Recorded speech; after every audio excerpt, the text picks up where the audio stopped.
Hi everybody, today we're going to learn how to use the free Manifold Viewer to work with the Wildfires project that will help you track the progress of wildfires in the United States, in particular Northern California, where wildfires are currently causing a lot of property damage and loss of life. Viewer is genuinely free. There are no strings attached. To get to it, go to the main Manifold webpage. Here it's at manifold.net.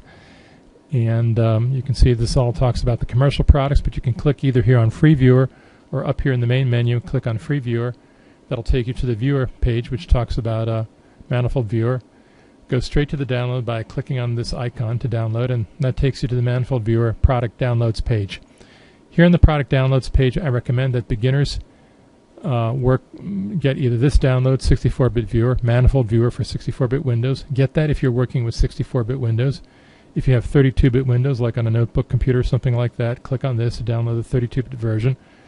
That downloads an .exe file, which you can double-click on to launch, and that will install using regular Windows installer. If you're an expert, you can use the portable installation here for Viewer Edge. But like I say, for beginners, get the Viewer installation here, 64-bit Viewer, 32-bit Viewer.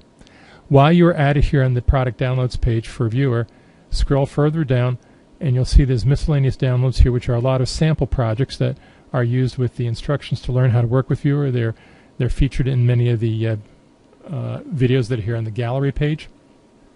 And the project that you want to download is down here. Scroll down to the bottom. It's right here, called Wildfires.mxb. When you click on that, it'll automatically download. It's only 6 kilobytes. It's a tiny little project, so it downloads very fast.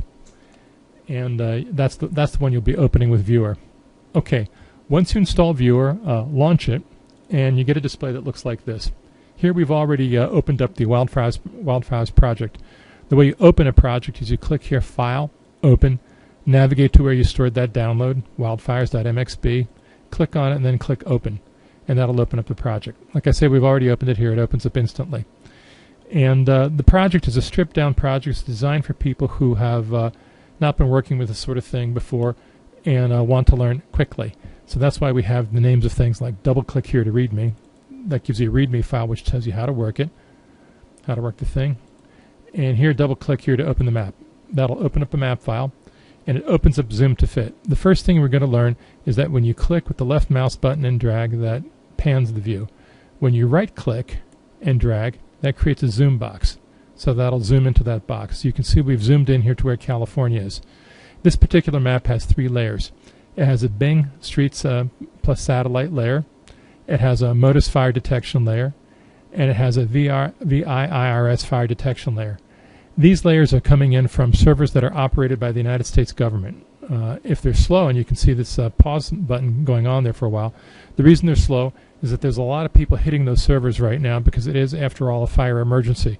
So you have emergency fire crews trying to work with those servers, and you have people like you and me working with those servers who are maybe trying to figure out a way to get out of where our houses are, how to get to save some people that we know. Left click with the mouse to pan the view. Right click and drag to zoom in. I'm going to right click and drag and zoom in here closer to zoom into that box.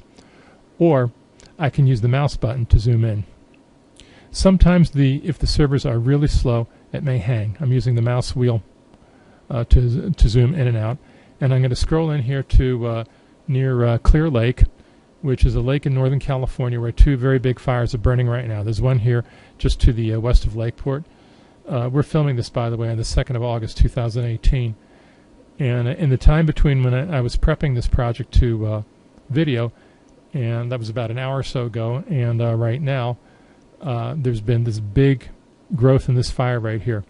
What we're looking at here is the so-called MODIS satellite layer. You can turn a layer on and off by double-clicking the Layer tab. And the MODIS satellite layer shows fires that have been detected in the last 7 hours, and the hotter fires are shown in red. The satellite picks up temperature, and the less hotter ones are in orange-yellow. And places where it had detected fires in the past but now it doesn't see anything are shown in black. The MODIS satellite detects fires, give or take, about half a mile. So it's not all that accurate, but it is imaging them from up in space. It's looking for hot spots. There's another layer here, which is the VIIRS fire detection layer. I'm going to double-click that layer to turn it on. And the VIIRS satellite is a a more detailed satellite, which has about a quarter-mile, maybe slightly better accuracy than that imaging. As you can see, the layer here is really slow.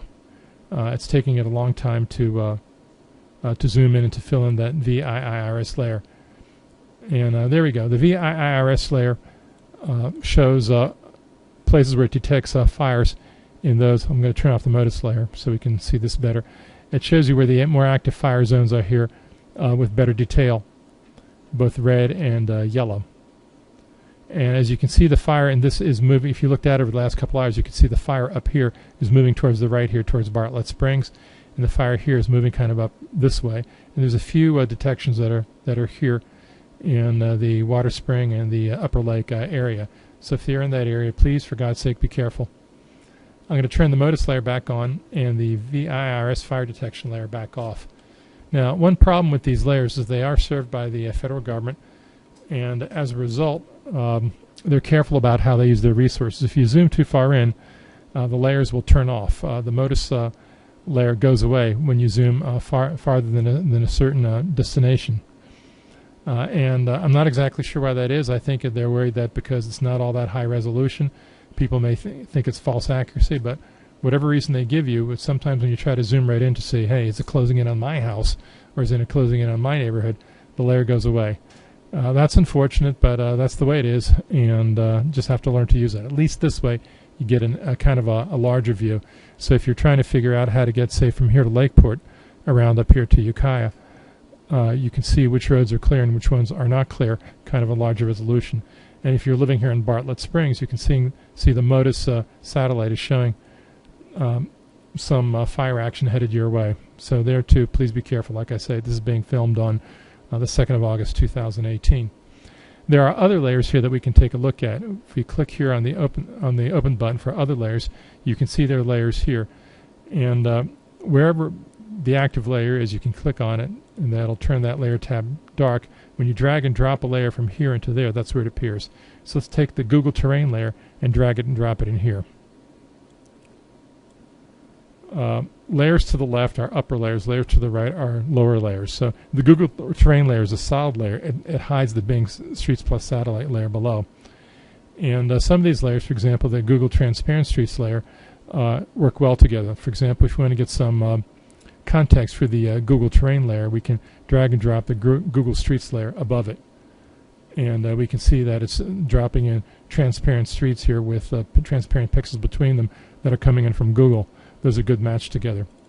I'm going to double click those to turn them off. And let's take a look at some of the other layers. For example, here is the current fire perimeters layer that shows what the federal government considers to be the current perimeters of named fires. As you can see, it tends to lag somewhere behind where the actual fires are. So don't look at current fire perimeters if you see them on websites and think, okay, that's where the fire is, because you may be surprised if you're out here to discover that the fire has actually already spread beyond the declared current limits of the fire. I'm going to turn those off. So the rule of thumb here is to use the MODIS layers. These are fires that have been detected over the last 7 hours. They're about as up to date as possible. And for somewhat better, albeit slower, detection, use the VIIRS layers. The other layers here are just for convenience. For example, the Bing Streets layer here. If we drag and drop that in, that's a classic map presentation. So if you want to see where those fires are in terms of where the streets are, you can do that. Most people, I think, in these circumstances are going to use the satellite layer so they can get a kind of a clear view of how the fire affects the terrain. Anyway, I hope you've used this. Viewer is completely free. You can download it. You can share it with your friends. You can host it on your websites. You can share this project on websites with your friends. Please use it. The other stuff here, like for technical people, the various GeoMac layers, there's all sorts of different things here that are useful for people who are kind of more professional, that are other layers that you can download from that server. Like I say, that server is going to be slow because there's a lot of people, first responders and such, hitting it right now. Some layers, like the radar layer, are not particularly useful. This is the weather layer, radar layer from the National Weather Service. It'll show you if there's some precipitation going. There's none going in the area right now, which is, of course, one reason the fires are so out of control. So please stay safe. Share this as much as you can. Let me remind everybody there's absolutely no strings attached to Viewer. You can use it however you see fit and hand it out to your friends. Enjoy, and thank you for watching, and goodbye from Manifold Land. Well, that was fun. If you want to see more, visit us at www.manifold.net. As always, Manifold delivers the world's most advanced, highest quality spatial products for GIS and DBMS at a low price that you can afford. Once again, that's manifold.net. See you soon.